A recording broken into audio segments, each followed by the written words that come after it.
Oh boy, everybody, it is time for another episode of Second Cup, but this isn't just any episode of Second Cup. This is the first episode of Season 2, baby. And because it's the first episode of Season 2, we have something special for you all, which is a twofer. We have two guests for this episode, and they are Emily Rizkala and Mark Zides. Emily is a rising career and confidence coach from the gorgeous Vancouver, Canada, who, after receiving a job offer from almost every interview that she's completed, turned to social media to start sharing her stories and has since racked up an impressive over 130,000 followers on TikTok. Mark is an author, CEO, serial entrepreneur, and career coach based near Boston, Massachusetts. After building an impressive career for himself, he has turned to helping others build their own. Recently, he authored the best-selling book, The #PACE Process Guide to Early Career Success, and has recently turned it into a course that you can take online through Teachable. Now it's time to top off your beverage, get comfy, and enjoy this episode of Second Cup with my friends Mark Zides and Emily Rizkala. Alrighty. Oh boy, y'all, I am admittedly a little anxious about this just because this is my first time back in the saddle after a short hiatus of conversations. So, Emily Rizkala and Mark Zides, thank you so much for joining me on the very first episode of the second season of Second Cup. Thanks, Tim. Appreciate you having me. Sorry, Yeah. Emily. I promise I'm not going to talk over you the whole time. Yeah, it's a dance. It's really a dance. Yeah, thank you, Tim, for having us. Yeah, of course. And we can interrupt each other, but it's weird, right? Doing all of this through Zoom. So it's going to happen. Well, y'all, I'm so excited that you're going to be on this episode. Just we've got so many cool things to talk about. Mark, you and I have known each other for a little bit. Emily, we've known each other very briefly. To kick everything off, I'd love to get just like a quick sip, I guess, on who each of you are. Emily, if you want to kick us off here. Sure. So, my story is basically, the classic undergrad who was very analytical and very grades focused. And I've slowly transitioned into a very dynamic work experience and background because of my skill set. And now I've kind of leaned into the creative side of things and brought my expertise to social media when it comes to career and interview prep. And so, that being said, my background ranges from, policy, consulting, HR, accounting, IT. It's diverse, but I would say my toolkit is fulsome and but not full yet. I'm just I'm excited for, talking more about that, and that's me. I've been doing career and interview prep coaching for a little over a year now for a wide range of demographics and age groups, and it's been fun. And yeah, and that's how I met Mark. Nice. And you're based in Vancouver, right? Just got back from a little snowboarding vacation. Yeah, so yeah, a little bit about me outside of all that work stuff. I really love to be outdoorsy. I love snowboarding, hiking, golf, longboarding, spin. Yeah, it's I'm in the right place for all those things. I'm from Toronto. Yeah. That's awesome. Awesome. And Mr. Mark Zides. Yeah, I don't know if I can top that one, but I've been in the sort of the marketing, business development, entrepreneurial world for my whole career, and I've started and sold a few companies. Learned a lot along the way, both good and challenging. And almost a year ago, I wrote a book that was really focused on career preparation, job search, and I wanted to kind of pack all my knowledge of doing this talent management, leadership, learning, consulting over the last, almost 25 years plus into a book that would help Gen Zs, younger generation, millennials and Gen Zs kind of prepare for the workforce. So with, this virtual interviewing and kind of trying to find a job in a much different way, wrote the book. It was a bestseller, humbly stated. Congratulations. And, humble brag. Yeah, you can humble brag. I should say humble brag. And since then, working with you, put together a teachable course, which I'm hoping that, I'll be able to, market to this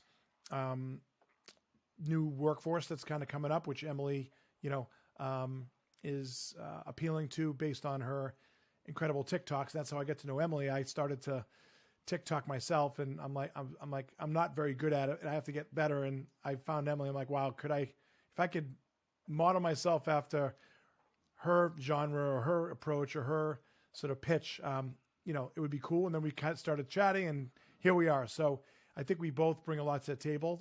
I kind of bring that old, kind of coach mentality, the Gen Xer, and Emily is the, millennial Gen Zer that can bring the real advice on, how to prepare for an interview or how to prepare for a career change, things like that. So I think it's a great market, looking to give back to this younger generation, and appreciate the opportunity to kind of share your platform. Yeah, today. absolutely. And so let's kick it off right away with social media, right? Because I admire both of you for different reasons with social media. Mark, for just jumping in and committing to it with your PACE process course and your book, and you're posting consistently, and texting me about different ideas almost on a daily basis, which is awesome. And it's something I think is so admirable, because there's so many other people that I've worked with in the past, and Emily, I'm sure you may have a similar experience of Gen Xers or boomers too, that are really resistant and don't want to even get their hands dirty on that. And Mark, you've really just jumped in the deep end, and it seems like you're having fun with it. And then Emily, with your crazy following you have on TikTok, yeah, I'd love to kick things off with like how you've navigated kind of going viral, managing that audience, nurturing that audience, and where you see yourself going next with all of that. Yeah, what a great question. Full of my mind's kind of buzzing.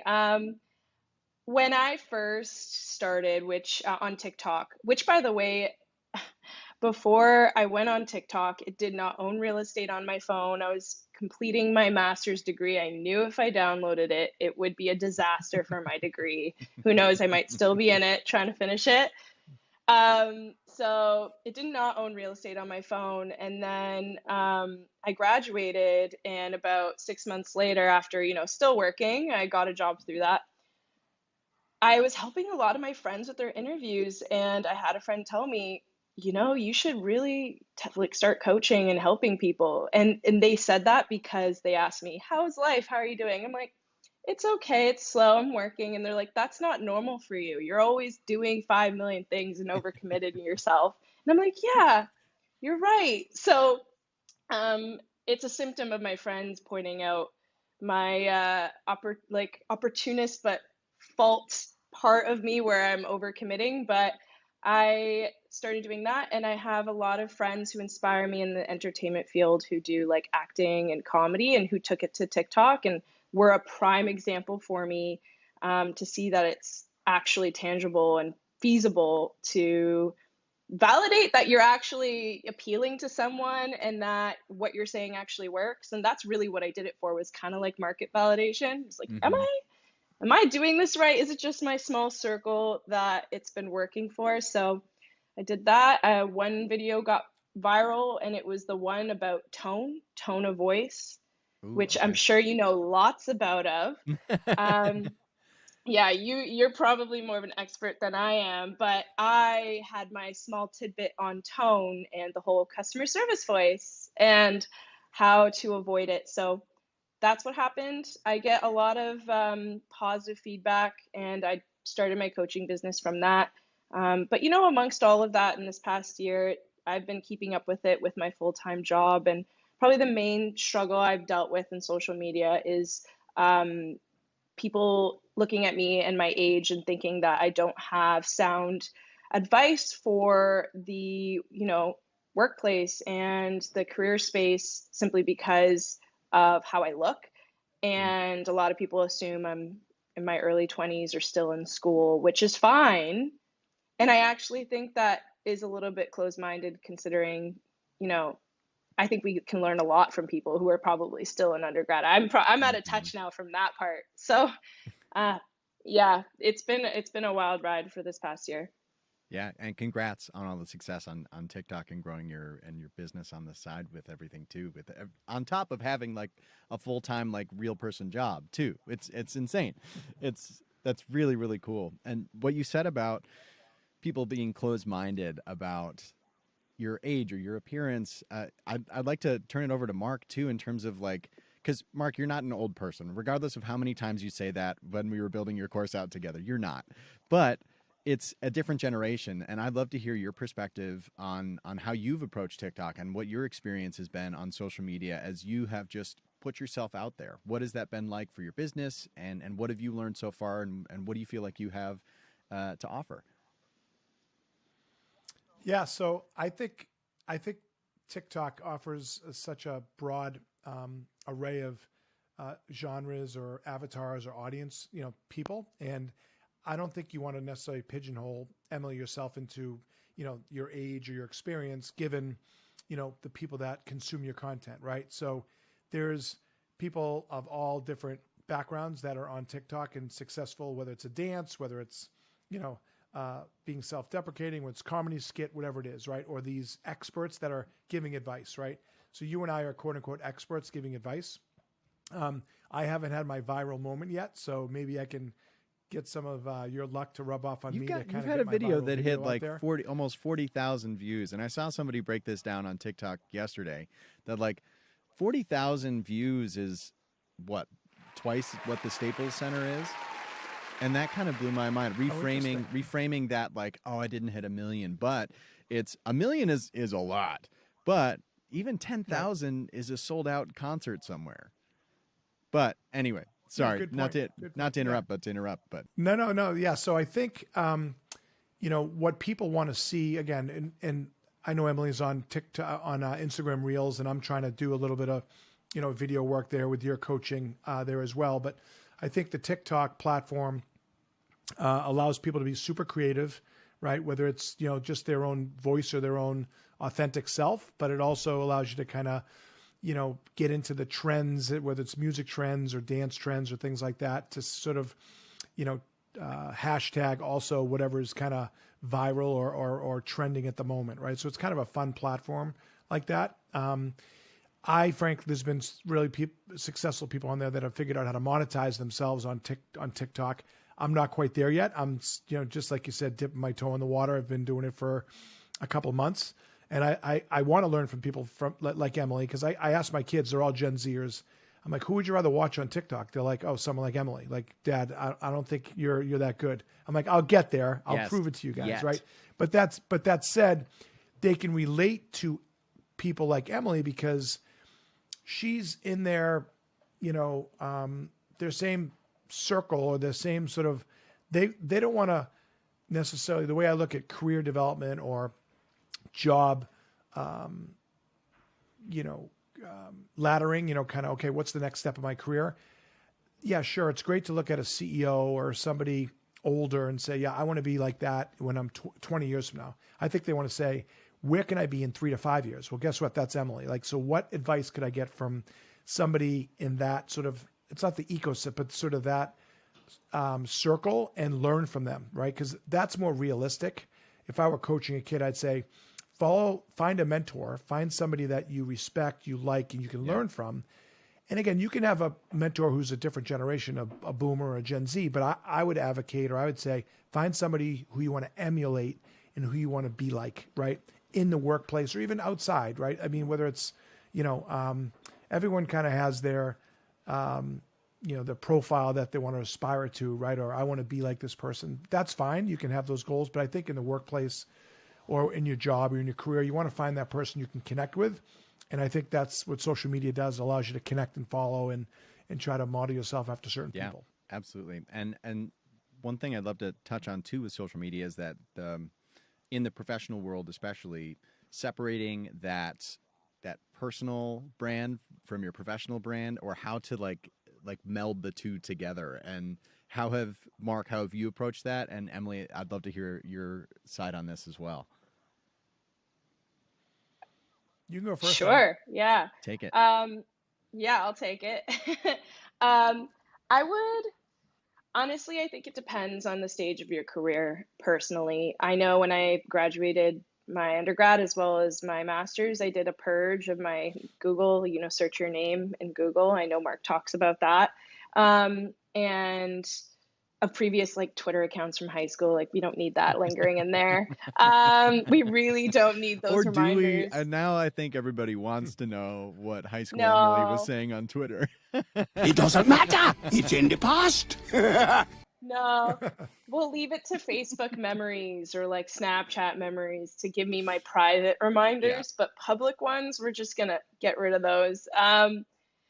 So like it depends on the stage. I personally like now I'm at a point where my social media presence kind of amalgamates my professional and personal world, and I'm allowed to kind of be a little bit more vulnerable, but not necessarily, unprofessional on social media, because I've built this. I consider built this brand that's authentic, relatable, and is knowledgeable, while still I would consider humble. Like people ask me all the time if I have resume advice, and I personally I would say I'm probably not the expert you want to talk to, because a lot of my interviews and a lot of the jobs that I've gotten into were because of networking, mentorship, like Mark mentioned, and internships from school that were set up.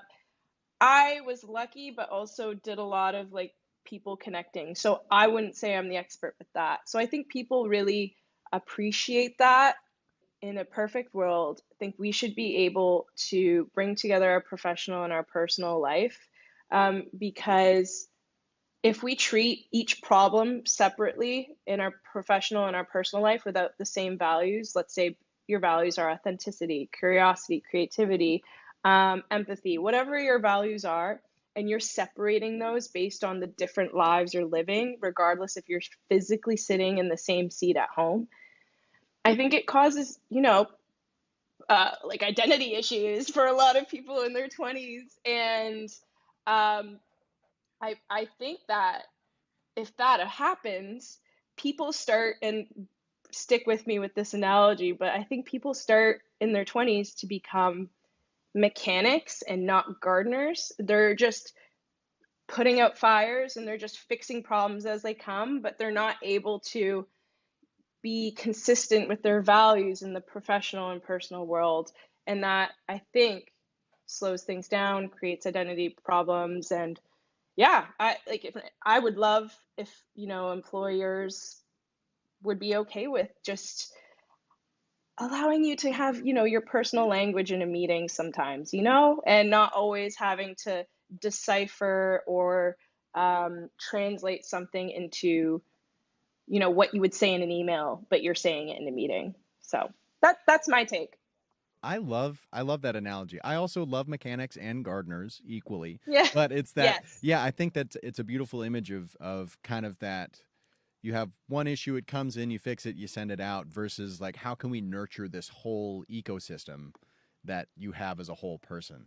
That's wow. I love that. I'm taking that with me in my pocket today as I continue on my way. Fantastic. Awesome. Go And ahead, Mark. Sorry. yeah, I would just dive in and say you should do a TikTok on imposter syndrome. Right.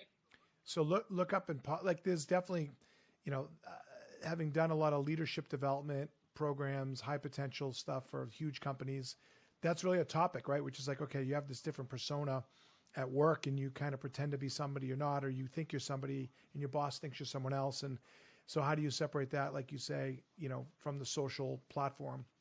And then how do you keep certain things private? Some people say, hey, I'm going to keep Facebook private and I'm going to keep Twitter private and I just keep private and work separate, and that's their own prerogative, right? But I think your points are all well valid, especially people in their 20s, right? I didn't grow up with social media. Like I didn't even have a phone till I was, I don't know, in my 30s, whenever the iPhone came. What is it? The iPhone's been Since around like for 2007, 20 years. Yeah. Yeah, like 15 years. Yeah. Yeah, 15 years. Like think about that, right? Like that's insane. So like think about technology and what it's done and what it's enabled people to do, from people building their personal brands and their profiles. And what I believe is I love, watching young professionals like you gain success and building your brand through social platforms. Because everyone's, pontificated that that's the future. That's how we communicate. Everybody loves video. There's video vignettes. Everyone wants to get their information right here, right now. Headlines, videos, boom. Like that's the future, right? And our kids, or you guys don't have kids yet, but my kids have grown up on this. Like they're digital natives. They've grown up with a phone in their hand ever since they've been born. And then the next generation, the alpha generation, is going to be even, more savvy, right? So they're going to consume information and, build their opinions and their brands through social platforms. And if you're telling great stories, I love that, because you want people to follow leaders like you, because it's going to just help perpetuate, this generation into going in the right direction and not the wrong direction. Yeah. I don't know if that answers anything. I just kind of talked off the top Doesn't of my head. I matter. don't know It if was that made any valuable. sense, I loved it. I thought it was great. And I think that, with the generational or the generations that we have in the workplace right now, right? With Gen X, Millennial, Gen Z, and then the alpha generations coming up, I think each one brings its own unique, really, really valuable perspective to things. Like Mark, with the PACE process that you put together, that brings all the like quote unquote old school stuff into a really approachable and applicable way to approach the job market today and as it continues to change, which I feel like it's a really great evergreen piece of content. We'll call it a piece of content, even though it's like millions of little pieces of content all put together. But I've heard some people say that millennials are kind of that bridge between Gen X and Gen Z, of like, we grew up mostly outside, but then we also had like our teen years, we were slowly introduced to the iPhone and the iPad and all of that. And so it's an interesting place to be, because I'm like, oh yeah, I love TikTok, but I'm not great at it, or I'm like, I'm not like crushing on Fortnite or anything like that. But it's we were the guinea pigs. We were the guiney pigs for all that tech. We're helping Gen Alpha get like the prime quality tech. We're You're the welcome. first child, yes. So speaking of the PACE process, Mark, I'd love to hear what your process has been with building this. You're coming up with the idea to write the book and coming up with the idea of the PACE process, and how your experience as an entrepreneur has led you to where you are now.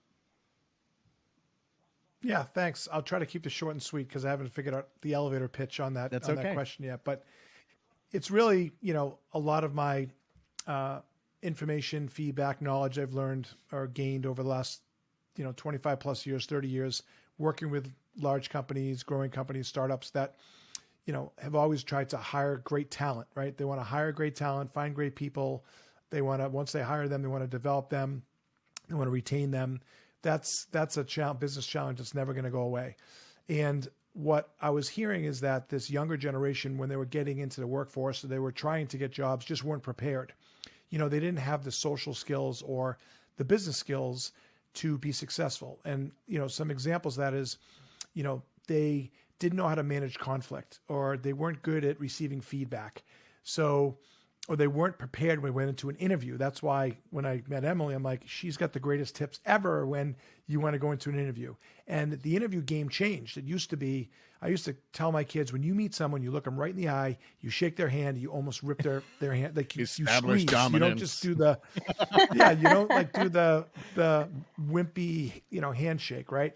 So, but that changed when you started doing virtual interviewing like this, or Zoom interviewing, right? So then how do you interview the right way? Like, are you like this? Are you like this? What are you wearing? And all that's like, no one taught these people how to do that, right? Including myself. So Emily's tips are awesome on how to do that. And tone's great. My tone is terrible sometimes, right? It's like I'm speaking either too fast, or I don't have that customer service. Hi, how can I help you? Like, that's just not in my DNA. Oh no. Yeah, like that. You tapped into that. That is not, that is not me. I wish it was. I just don't have that in my DNA. But maybe we should get some coaching from Emily. But that said, I thought that if I could put sort of a playbook together in a easy to read, easy to listen to guide for these young professionals to kind of follow these certain steps, right? The step-by-step. Is your resume, in good shape? Is your social media in good shape? Do you have cover letters? Do you send thank you notes? Have you researched the company that you want to actually interview with? Have you done a mock interview, or have you at least prepared yourself for the interview, or the questions that are going to come up in the interview? And I just put together this workbook, this playbook that, was well received, and turned that into a course because I thought that there was a lot of good storytelling and other things that you guys certainly helped me with in the course. And hopefully these young professionals or students that are struggling, whether they were let go or they're just having a hard time finding a job for the first time, will use this content to, help sort of propel them to their first job or a new job that's going to move them up in their career. So I wanted to give back to the younger generation with all this knowledge and information I heard back from talent leadership, talent management, or recruiters or companies that were hiring or onboarding all these students, and giving me feedback and saying, well, yeah, these are some of the challenges we're seeing when they're coming into the workforce. Or when I interview 15 people, only one sends me a thank you note. Like, so how do they communicate? Like, what are they doing? And I'm like, wow, that's weird, because I always sent a thank you message, or back when I was going for interviews, I wrote a thank you note and had to mail it. I couldn't email it, right? So I'm like, geez, well, what about, have you ever got a video thank you note from somebody? They're like, video thank you note? No. I'm like that's so cool to have the technology to do that. I mean, you differentiate yourself right away if you send a video. Hey, Emily, it was great to meet you. Really interested in the job role. I look forward to hearing back from you about the next steps. Have a great day. Here's my LinkedIn profile, my email, if you want to get back in touch with me. 15 seconds, send it to Emily. I guarantee the hiring manager is going to be like, wow, that's impressive. But no one does it. Just a great example of how what you've written is evergreen, regardless of what happens in the job market. You can take it as a filter to translate across the board. And you said it's easy to read, easy to listen to. Whoever you got to do the audiobook, wow, their voice really made it easy to listen to. Who is that? Who I don't know. I wonder. They sound really handsome and smart. It's yeah. It also cost me college tuition payment. But no, I'm just kidding. Hilarious. I'm just kidding. No. But for anybody listening, I narrated Mark's book. That's how we began our relationship. But right. Yeah, and that mentorship. Yeah. Let me just throw in there real quick. So, I'm working as a board member with a friend of mine who's got a company called Connect, and great company. It's a platform that really connects job seekers with companies that are looking to hire, right? So think of it as an ATS with, a lot more personalization, great tool, great platform. And resumes aren't going to be in paper. The CEO says in 5 years is his prediction. And I agree, right? Resume is going to be online, right? You're going to be able to get a digital resume, which again, in theory is LinkedIn now in a way, but this platform allows you to upload your resume, builds you a profile. And then guess what? You can do a first impression video. And a first impression video is a game changer from my perspective, right? So imagine a hiring manager gets, hundreds, thousands of resumes through their ATS, their applicant tracking system. Well, guess what? The applicant tracking system has filters to filter out certain people if they don't have keywords in their resume, right? How do you get around that? Through a first impression video. So not just the thank you video, but hey, I'm Tim Heller, and here's why I want the job. I bring this to the table. The job says, you're looking for someone that has this skill set. Well, guess what? I did this in my last job. And you personalize it and you send a 1-minute video, right? And again, Connect does that through their platform. But I would advocate, like Emily said, she didn't get all of her jobs through resumes. Like she did it through networking. She did through mentorship. Like that's how you do it. And people don't think, younger kids don't think about that this time. And it's crazy that they don't. Can I just say, I would have totally have benefited from that back when I graduated undergrad. I submitted my resume to hundreds of jobs. It took me 6 months to find a job. And I wasn't getting any interviews from my resume because I personally think my mindset on me translating myself on a piece of paper, it just did not go well on my resume. It's hard, right? It's hard. And I kept saying to myself, I'm like, just put me in front of you. Just like, yes. I'm not saying I'm like fantastic and I'm going to get along with everybody, but I feel like I have a better chance I think I'm more of a speaker than a writer, even though I did my master's degree and wrote lots of papers. I personally, and also writing about yourself is a whole other skill, but I think I would have benefited so much from that. I had to like go a whole other route. I like incorporated myself to get noticed, and like that I don't recommend people do that, because it's you're gonna I learned the lessons during tax season, but it got me noticed, and that's how it happened. But I personally would have benefited so much if I was able to film a first impression video with my resume, because then I think I would have not had waited 6 whole months. Yeah, I mean, and this was not a planned plug for Connect, but it is. I've checked out their platform too, and I'm helping with some of the marketing stuff, and it really is like kind of ridiculous how intuitive and brilliant it is. The people that I've mentioned it to are like, "What? You can do what for how much and or how little money and how little time? It's crazy." So it is really cool. And Mark, one thing I want to touch on too, just to gush about you for a moment, is just that you mentioned that paying it forward and that mentorship that's so important to you. And I personally have had firsthand experience of just what an incredible mentor you are and networker you are too. And Emily, I know that you mentioned networking earlier on. And so first, Mark, I just want to say thank you for your mentorship that you've extended to me over the past year, because it really is. If anybody listening has the opportunity to be in the same sphere as Mark, he is incredibly generous and really just, when he believes in somebody, he really believes 150%. So thank you for that. And the next part of this, I would love to hear just real quick before we get a plug. Emily, I want to hear all about what you've got going on outside of TikTok and your coaching business too, is networking. How do you approach it? Because it can be such a cringy word, and it just like it makes you feel like it's like, hello, my name is Tim Heller. I'm a voice actor and entrepreneur, and I'd love to get your business. Thank you so much and have a great day. And it's so it can feel so sterile and gross. But how do you each approach networking, and where do you feel like you shine and have found creative ins to really nurture a true network of people or a community of people?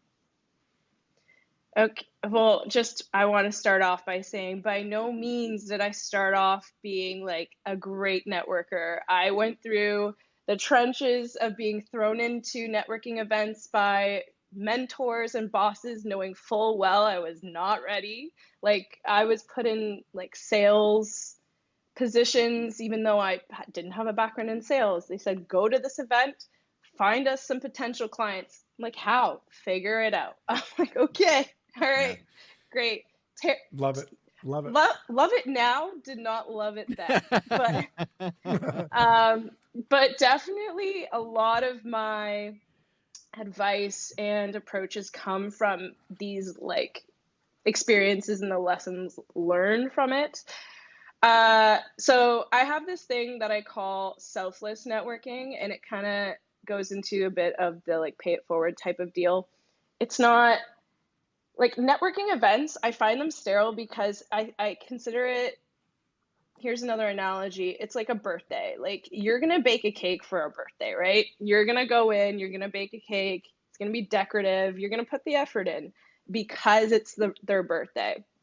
Versus, are you going to bake a cake any other day of the year for them? Probably not. Like, you know what I mean? You're not going to authentically, I'm not saying birthdays aren't authentic, but I'm the type of person that holidays such as like Valentine's Day, birthdays, like are great to celebrate. But what matters to me most is when people come through during, not necessarily the best times, but also the times when you need them and show up with a cake when you need it, like when you're not feeling great. So when you show up to a networking event, it's like the birthday, you're coming, it feels a little bit like inauthentic because you baked this cake specifically, which could be your elevator pitch, specifically for this networking event. Versus selfless networking, I find you actually get the best connections outside of networking events, and I don't mean to hate on them. They're great if they're executed well and are given many opportunities for engagement and not, sets up a room and throws people in it. And then you're all the Hunger Games. You're all, on your own, which sometimes occurs, I would say. But selfless networking, the concept really comes from showing up and wanting to learn and wanting to give, and that's it. Yeah. And eventually, they're going to come back to you if you're consistent. They're going to want to come to learn and want to give back to you.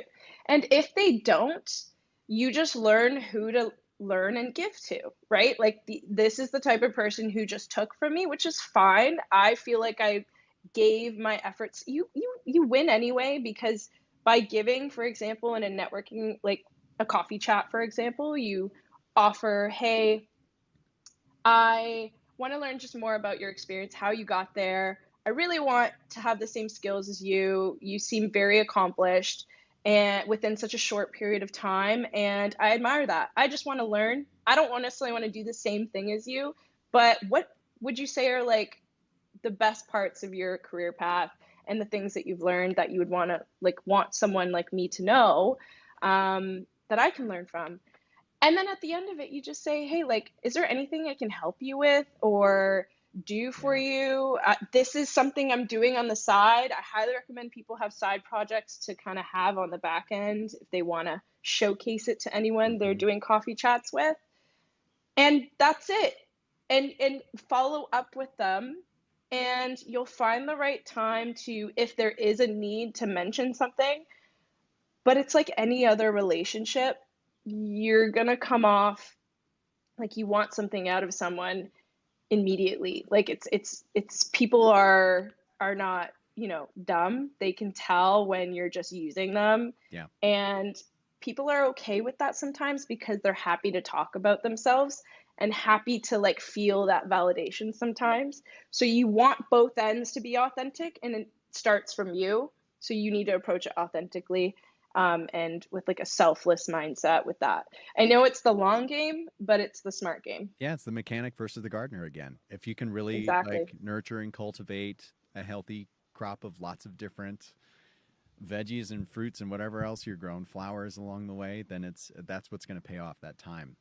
Mark, what about you? Yeah, I think you should clip that and just let Emily put it on her social platforms and play it, because it's great advice, right? I mean, I think networking has to be selfless, like Emily said. So, I like to help people out, right? So I'm kind of an open networker. Some people are closed networkers. Some people are just like, networking to me comes in different dimensions. It's almost like your circle of friends. You have your tightest friends, that know all your secrets. Then you have sort of your next sphere of friends that are maybe your fun to travel with friends, but you don't tell them everything. Then there's kind of that next sphere, and kind of goes out and out, right? And those groups or social networks change over time, right? Whether you're in college, you're super tight, and then all of a sudden you graduate from college, and now it's your work people and all that stuff. So I think networking works the same way, right? I mean, I feel that from a business sense, if you could help somebody out, whether it's helping them on a project, helping them get an answer that they can't get on their own, whether it's kind of that, get out of your comfort zone to make somebody look good or elevate one of your peers at work, that's technically networking. Like you're actually helping someone out with being that selfless, and maybe they'll come back and they'll help you someday, because, there's a couple stories I can tell, and I have a few in the book, which is, somebody helped someone early in their career, help that person get a promotion, made their boss look good, quote unquote. That person, boom, takes a huge promotion, goes to another job. Guess what? 18 months later, they call Tim Hutto back and say, hey, Tim, guess what? You want another job? Because I loved what you did for me at the prior company. That's a real world example of what Mark Zides has done to 100%. Me personally. So, and it's... But I would say, so there's that sort of work relationship, but there's also the networking. And what I'd say, and I know Emily and I could talk about this all day long. It's when you want to build a network, I think it's a combination of helping people first. Like, don't make it come across like Emily said, like, what are you doing for me? Like, hey, let me know if you ever, need a connection into any company that I do business with. If I can help, I will. But if not, like, don't make guarantees, but just be like openness, right? Whether it's your alumni network, your high school network, you got people in your sort of your social circle that you can help, right? Somehow, whether it's get a job, like find someone to help them do something else. Like, it's just like anything else. Hey, do you know a mechanic? You go back to the mechanic thing. Yeah, my dad's best friend's brother is a great. Like, that's how you find the mechanic. It's word of mouth. It's all trust. It's all that stuff. So, and then I would just say, when you're building a social platform, content's king, and you need to be able to tell your story and push out content, whether it's copy, like, emails, or on your website, or in your portfolio, or do what's really successful for Emily, which is video content, right? And that becomes more viral or much more easy to consume because everyone's on their phone watching stuff. They don't want to read, especially blind people like me that can't look at, 8-point font. They want to watch fun videos that are, impactful. So I think if you want to go network and you want to build your personal brand and you want to kind of, align yourself with people that you want to connect with, one way to really do it is through, building a video kind of, I'd say, platform or video vignettes, I'd call them. Love it. Yeah. That sense of like collective abundance with networking is something that both of you touched on. That selfless networking is something I try to bring into my own as well. And I've been in those situations where it's felt like you're the chum in the water surrounded by sharks. And people being like, hey, so what do you do? And it's like, oh, I'm a creative entrepreneur and a voice actor. And they're like, okay, cool. So you don't have money for my venture. Great. Bye. And you shut it down right away, which is like so much of what Austin is right now. There's amazing things about old Austin that are still alive and well, but that is not one of them. Right. But what I would say, so quick piece of advice, I would say, so I guarantee when you build your business that you're looking to raise some money with, you're going to need a voice actor. You're going to need somebody that can build on-demand assets. Here's my card, or here's my LinkedIn, whatever it is, and you'll be calling me. And guess what? What you need to do is when you go home, that jerk that just kind of shut you off because you don't have a big checkbook, you can send him a sample of your work and say, hey, Tim Heller, I know I just met you for 30 seconds, but here's a couple examples, or here's a client testimonial that will demonstrate, the impact that I can bring to your organization. Call me when you're ready. Boom. Mark Sides at Work, everybody. This one's free. Call me when you're ready. I like me when that. you're ready, That's baby. the mic drop. Yes.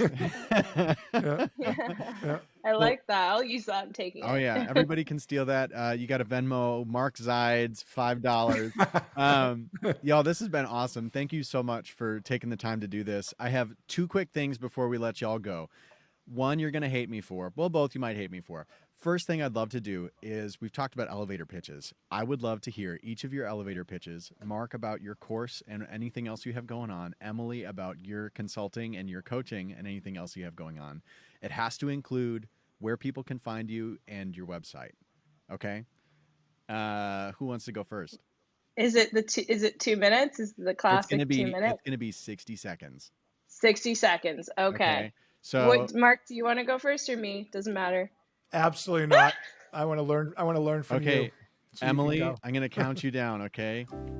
5, 4, 3, 2, 1. Hey guys, I'm Emily Rizcala, aka Coach Rez on TikTok. You can find me there and content all around interview prep and career coaching, which, by the way, I do one-on-one consulting for anyone in any industry, because interviews, there's an art and a science to it, and it's the human side of things, and I'm here to help you with that. So you can find me on Instagram at Coach Rez with a period in the middle. It's almost the same as my TikTok, but I'm just here to help you find a job and get that bag. So hit me up, even in my DMs. I'm approachable. I will reply, and any questions that you might have, just reach out. 45 seconds. Well done. All right. Mark Zides, I'm going to count you in. 5, 4, 3, 2, 1. Hey everybody, I'm Mark Zides. I'm a career coach helping young professionals, particularly Gen Zs, find their way to go about getting a job, preparing themselves for the workforce, and just got into social media big time over the last 12 months. Wrote a book. You can find it on Amazon. Have a TikTok channel at marksides.com. Have an Instagram platform, marksides.pace. Have a website, www.marksides.com. Have a teachable course. You can find it on my website. And really what I do is, help young professionals really prepare for their career. So everything from resume preparation to social marketing to figuring out kind of the types of companies that they want to work for and looking to coach young professionals along the way. So hit me up on any of those social platforms. Send me an email at mark@markzides.com and be willing to chat with you, DM with you about any way that I can help you find your career, get yourself focused on, the PACE process, which is prepare, apply, commit, and evaluate. And look forward to working with you. Thanks for the opportunity to tell a little bit about myself. And good luck and keep the pace. All right. That was just over a minute, but it was so good I wanted to let you finish. That Love was it. awesome. Yeah. Y'all, you see how you that's 45 seconds, 60 seconds on the spot. If people take like 5 minutes to hone that in, this is just what you did off the top of your head. Like, that's the power of it. There's so much information in that. All right. The last thing I have is I've got a couple of quick fire questions. So we'll do this. I'll ask the question. Emily will answer first, then Mark. Okay. All right. Emily, what's a nickname that you had as a kid? Oh gosh. Can be from friends or parents. Okay. Rez Killa. Rez Killa. Mark? Yeah. Zidesy. Ooh, Zidesy. That could be a new hashtag instead of spicy. It's like, ooh, that's Zidesy. Okay. Emily, who inspires you right now? Oh, my siblings. My siblings inspire me. They are so creative and driven, and they I think my mom did such a good job raising us, but particularly my siblings. They have such a good head on their shoulders, and so they inspire me. Love it. Mark, who inspires you right now? Yeah, I'm going to be copycat, but I'm going to say my kids, just seeing how hard they work, seeing all the, cool things they're doing. My daughter now is over in Europe, term abroad. My son's got his first job and is killing it. And my high school daughter's, doing the same, doing great in school, going to college in the fall. So really proud of them, but, seeing how hard they all work and watching them, want to aspire to great things really motivates me. Awesome.